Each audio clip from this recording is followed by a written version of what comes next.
Para po sa pagbasa ng banal na kasulatan, tayo pong lahat ay tumayo. Atin pong buksan ang ating mga Biblia sa Lucas, Kabanata 16, talata 1 hanggang 13. At ito po ang sinasabi. Sinabi rin ni Jesus sa kanyang mga alagad, may taong mayaman na may isang katiwala. May nagsumbong sa kanyang nilulustay nito ang kanyang kaari-arian. Kaya't ipinatawag niya ang katiwala at tinanong, ano ba itong naririnig ko tungkol sa iyo? Ibigay mo sa akin ang ulat ng iyong pangangasiwa sapagkat tatanggalin na kita sa iyong tungkulin. Sinabi ng katiwala sa kanyang sarili, anong gagawin ko? Aalisin na ako ng aking amo sa pangangasiwa. Hindi ko kayang magbungkal ng lupa, nahihiya naman ako magpalimos. Alam ko na ang aking gagawin. Maalis man ako sa pangangasiwa, ay may tatanggap naman sa akin sa kanilang tahanan. Kaya't isa-isa niyang tinawag ang mga may utang sa kanyang amo. Tinanong niya ang una, magkano ang utang mo sa aking amo? Sumagot ito, 100 tapayang langis po. Kaya sabi ng katiwala, heto ang kasulatan ng iyong pagkakautang. Dali, maupo ka at palitan mo. Gawin mong 50. At tinanong naman niya ang isa, ikaw, gaano ang utang mo? Sumagot ito, 100 kabang trigo po. Ito ang kasulatan ng iyong pagkakautang, sabi niya. Isulat mo 80. Pinuri ng amo ang madayang katiwala dahil sa kautosang ipinamalas nito, sapagkat ang mga makasanlibutan ay mas tuso kaysa mga makadiyos sa paggamit ng mga bagay ng mundong ito. At nagpatuloy si Jesus sa pagsasalita. Kaya't sinasabi ko sa inyo, gamitin ninyo ang kayamanan ng mundong ito sa paggawa ng mabuti sa inyong mga kapwa, upang kung maubos na iyon, ay tanggapin naman kayo sa tahanang walang hanggan. Ang mapagkakatiwalaan sa maliit na bagay ay mapagkakatiwalaan din sa malaking bagay. Ang mandaraya sa maliit na bagay ay mandaraya rin sa malaking bagay. Kaya kung hindi kayo mapagkakatiwalaan sa mga kayamanan ng mundong ito, sino ang magtitiwala sa inyo ng tunay na kayamanan? At kung hindi kayo mapagkakatiwalaan sa kayamanan ng iba, sino ang magbibigay sa inyo ng talagang para sa inyo? Walang aliping maaaring maglingkod sa dalawang Panginoon, sapagkat kamumuhian niya ang isa at iibigin ang ikalawa. Paglilingkuran ng tapat ang isa at tahamakin ang ikalawa. Hindi kayo maaaring maglingkod sa Diyos at sa kayamanan. Purihin ang lahat sa pagkakabasa ng banal na salita.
Atin pong ihanda ang ating mga sarili para sa mensahe na nanggagaling sa ating pastor, na si Pastor Eugene.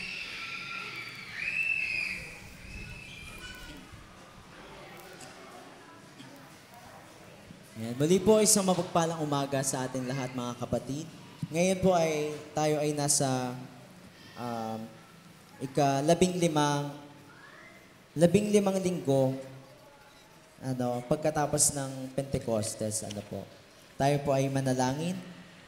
Aming dakilang Diyos, kami ay nagpupurin papasalamat sa iyo sa oras na ito, sa pagkakataon na muli namin mapakinggan ang iyong mga salita, O Diyos. Dalangin namin na ikaw ang siyang mangusap sa bawat isa sa amin, Panginoon, at ang anumang aming mapakinggan ay maging pagpapala sa buhay ng bawat isa sa amin. Itago mo ako sa iyong likuran at ikaw ang siyang mangusap, Panginoon.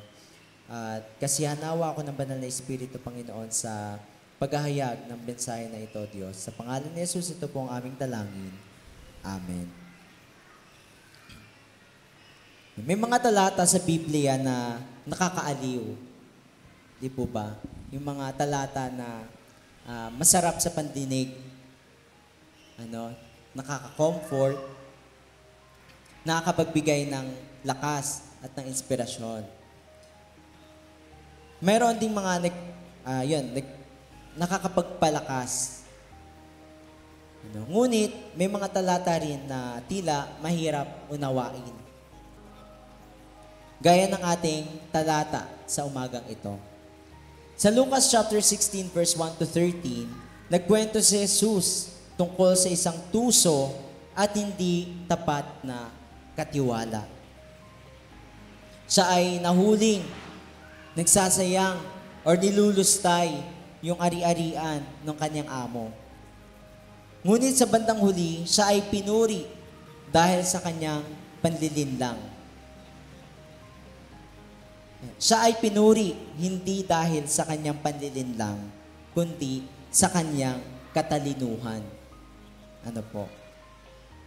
Maaaring itanong natin sa ating mga sarili, bakit gagamit si Jesus ng tiwaling katiwala, ng hindi tapat na katiwala bilang halimbawa? Ang totoo ay hindi niya pinupuri ang kasinungalingan ng katiwala, kundi tinuturuan niya ang kanyang mga alagad tungkol sa tapat na pamamahala, matalinong pamumuhay, at tamang pagpapahalaga sa harap ng Diyos. Upang ating maunawaan, tignan natin yung bigger picture. Sa Lucas chapter 15 ay nagbigay si Jesus ng mga talinhaga tungkol sa nawawala. Ang nawawalang tupa, ang nawawalang barya, ang alibughang anak. Ipinapakita nito ang malasakit at yung habag ng Diyos para sa mga nagkasala. At maging para sa atin. Sa Lucas chapter 16 naman, ang paksa ay nagbago. Dito, ito naman ay tumutukoy sa kayamanan, sa pamamahala, at sa tamang pagpapahalaga. Ang mga nakikinig ay mahalaga din yung settings nung ating passage. Sa verse 1, malinaw na ang mga alagad yung kausap ni Jesus. Sabi dito, sinabi rin ni Jesus sa kanyang mga alagad. So kausap niya mga alagad. Ngunit sa verse 14, mababasa natin na ang mga Pariseyo na tinutukoy ni Lucas na mahilig sa salapi, ay nakikinig din sa kanya habang siya ay nangangaral sa kanyang mga alagad. Kaya't ang mensahe ay para sa parehong alagad at para doon sa mga tao na nasisilaw sa kayamanan, katulad ng mga Pariseyo. Sa umagang ito, ang mensahe na ito ay maikli lamang po, at meron tayong 4 na punto na nais kung bigyan natin ng pansin. Una, tayo ay mga katiwala, hindi may-ari.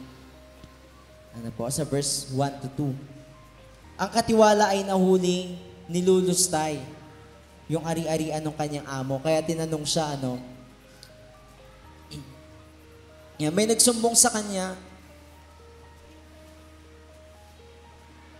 May nagsumbong sa kanya, kaya ipinatawag niya yung katiwala. Sabi niya, ano ba itong naririnig ko tungkol sa iyo? Ibigay mo sa akin ang ulat ng iyong pangangasiwa sapagkat tatanggalin na kita sa iyong tungkulin.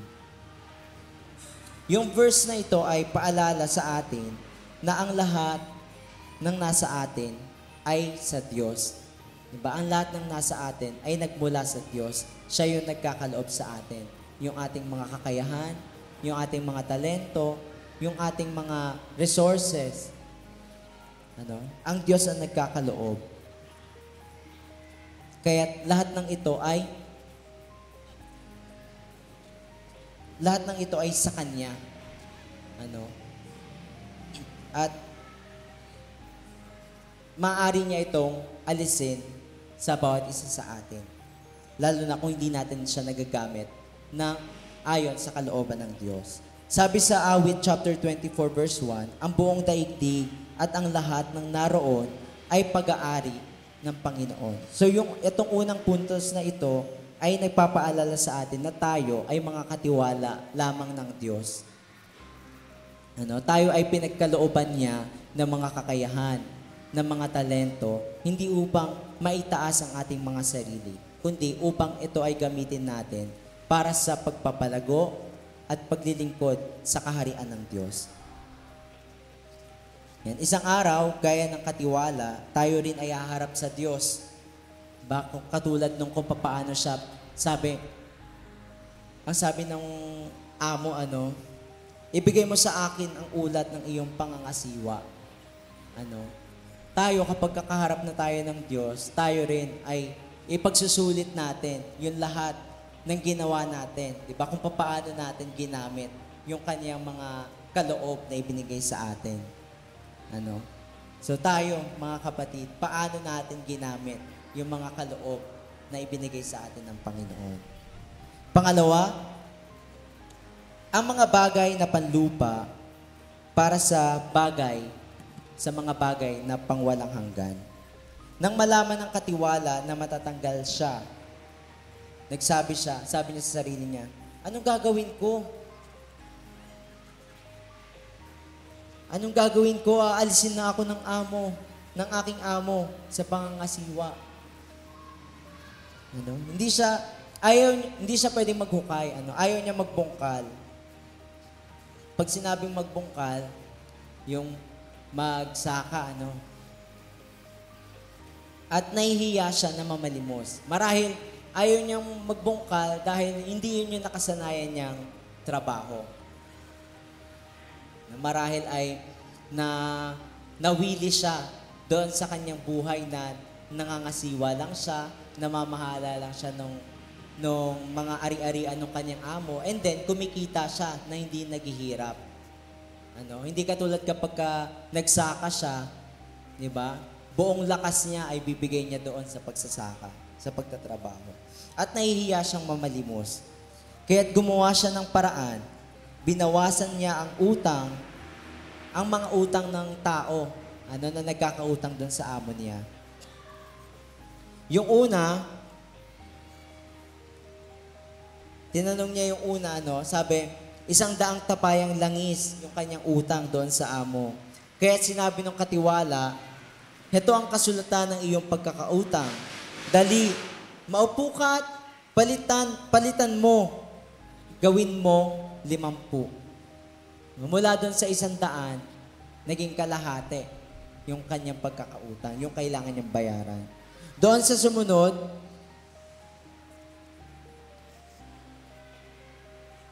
sabi, 100 trigo. At ganun din, binawasan niya. Ginawa niya namang 80. Ginawa niya ito upang sa bandang huli ay may tumanggap sa kanya. Dahil makikilala siya na may malasakit.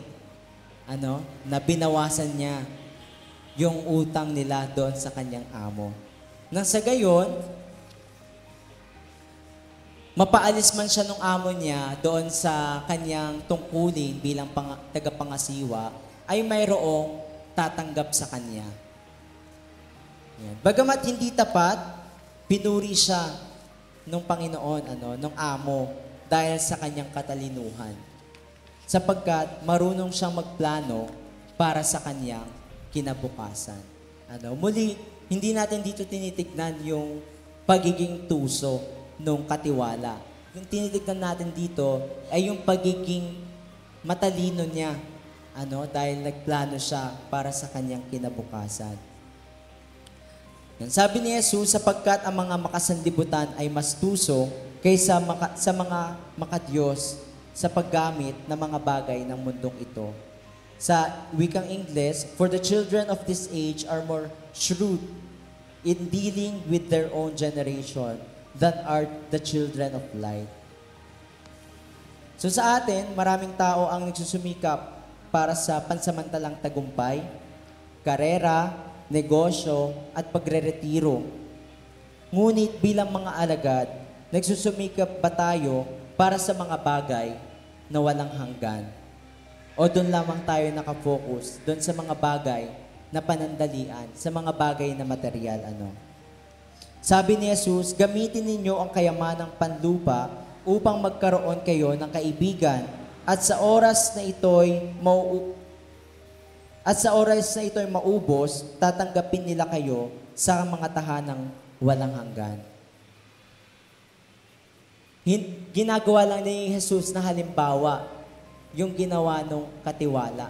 Pero hindi niya sinasabi na maging tuso rin tayo.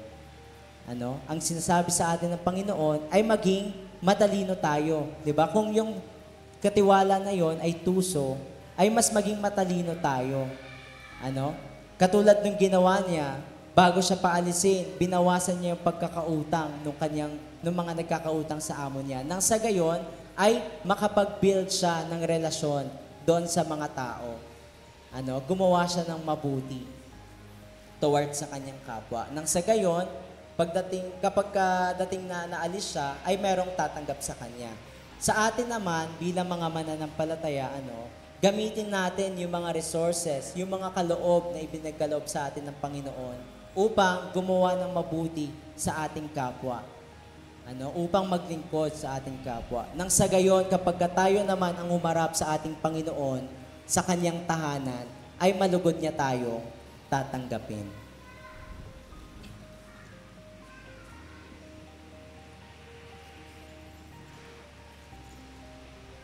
Isipin natin, tayo, mananampalataya, na tapat, na nagbibigay para sa misyon ng ating iglesia.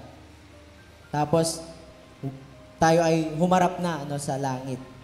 Nandun na tayo sa langit, tapos biglang may lumapit sa atin na nagsabi, dahil sa iyong pagbibigay, may misyonerong dumating sa aming nayon at nakilala ko si Jesus. Nandito ako ngayon dahil ginamit mo ang kayamanan para sa gawain ng Diyos. Hindi ba't napakasarap nun, Pangatlo, katapatan sa maliliit na bagay. Sabi ni Jesus, ang mapagkakatiwalaan sa kakaunti ay mapagkakatiwalaan din sa marami. Ito ay isang prinsipyo ng kaharian ng Diyos. Nagsisimula sa maliit ang katapatan. Gaya ng kung papaano yung pananampalataya natin ay nagsisimula sa maliit. Gaya ng butil ng mustasa. Yan. Kung hindi tayo tapat sa pera, na pansamantalang bagay lamang, papaano tayo pagkakatiwalaan ng tunay na kayamanan? So ito naman, in contrast naman to doon sa ginawa nung tagapangasiwa. Siya ay hindi siya naging tapat. Nilustay niya yung ari-arian ng kanyang amo at binawasan niya. Kumbaga parang dinadaya niya yung kanyang amo para lamang magkaroon siya ng favor doon sa ibang mga tao. So, ang tinuturo dito ni Jesus ay maging tapat tayo sa maliit man na bagay or doon sa malaki. Kung pabaya tayo sa mga bagay na panlupa, bakit tayo bibigyan ng Diyos ng mga dakilang bagay? Yan. Maging tapat sa maliit na bagay, yan araw-araw na pananalangin, katapatan sa trabaho, kahit sa maliliit na tungkulin, pagbibigay kahit maliit na halaga, Katulad nung balo na ibinigay kahit yung kahuli-hulihan niyang barya, At yung paglilingkod sa simbahan kahit walang nakikita or kahit walang kapalit.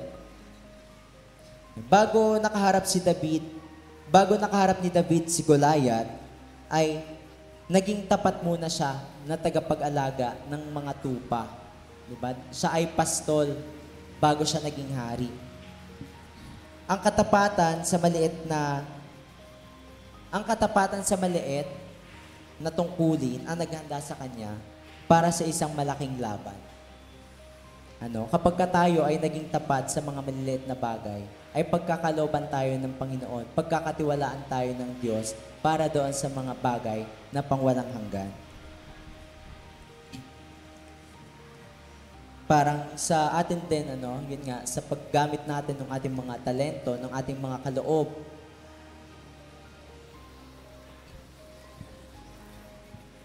maging tapat tayo sa paggamit sa mga kaloob na ito na ibinigay ng ating Panginoon. Gamitin natin ito ayon sa kalooban, ayon sa nais niya sa atin kung paano gamitin ang mga kaloob na ito.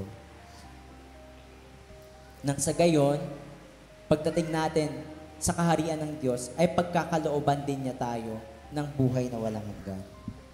Pang-apat at panghuli, hindi natin kayang pagsilbihan ang dalawang Panginoon.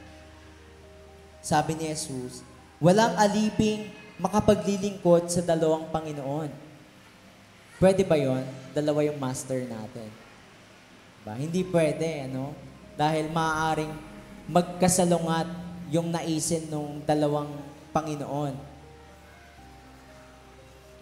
Yan. Hindi nyo maaaring paglingkuran ang Diyos at ang kayamanan. Ito ang buod ng talinghaga. Ang tunay na usapin ay Panginoon, hindi ang pera. Kung pera ang ating Panginoon, tayo'y magiging alipin nito. Magkokompromiso tayo at mabubuhay sa takot na mawalan.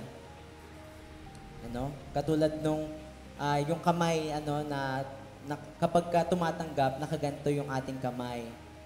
'Di ba? Bukas. Pero dahil tumanggap tayo at natatakot tayo, ayaw nating buksan. Ayaw nating pakawalan yung kapit-kapit natin.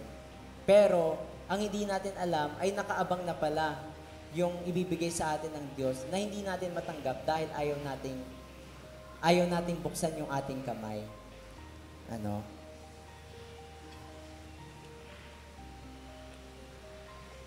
Kung ang Diyos ang ating Panginoon, ang pera ay nagiging kasangkapan lamang para sa Kanya kaluwalhatian. Kaya naman tanungin natin ang ating sarili, sino ba talaga ang ating pinaglilingkuran? Ang Diyos ba o ang pera o ang salapi? May isang libingan na may nakasulat, ang itinago ko na wala. Ang ibinigay ko, akin pa rin. Paalala ito na ang tanging may halaga ay ang ating ibinabalik sa Diyos. Yung pagtulong sa ating kapwa, pagtulong sa mga nangangailangan, paglilingkod sa ating iglesia, paggawa ng mabuti. Bilang pangwakas, ang talinghagang ito ay nagtuturo sa atin na tayo ay katiwala at hindi may-ari. Lahat na meron tayo ay nagmumula sa Diyos at ang Diyos ang maaaring kumuha nito sa atin. Dapat nating gamitin ang panlupang bagay, yung mga salapi, yung mga material na bagay, para sa walang hanggang layunin. Pangatlo, ang katapatan sa maliit ay mahalaga sa Diyos. Ang katapatan, maging sa maliit na bagay, ay mahalaga sa Diyos. Pang-apat at panghuli, kailangang pumili tayo. Diyos ba o kayamanan? Ang katiwala sa kwento ay kumilos agad para ihanda ang kanyang kinabukasan. Nang sa gayon, pagka naalis siya, ay hindi siya magiging pagala-gala na lamang. Tinatawag tayo ni Jesus na gawin din ito.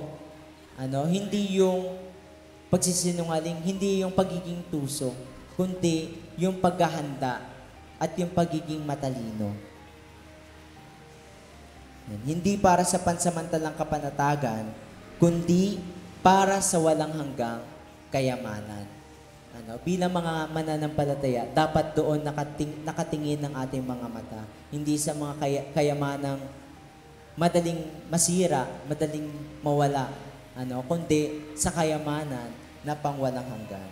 Ang hamon sa atin, tayo ba ay nabubuhay bilang may-ari o katiwala? Suriin natin ang ating mga oras, ang ating mga kayamanan, ang ating mga talento. Nakatuon ba ito sa kaharian ng Diyos?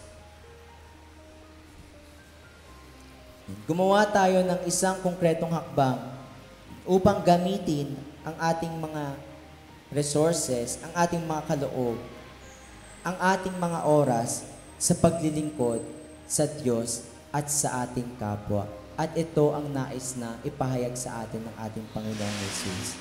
Ito ang mensahe ng Diyos sa pangalan ng Ama at ng Anak at ng Espiritu Santo. Amen.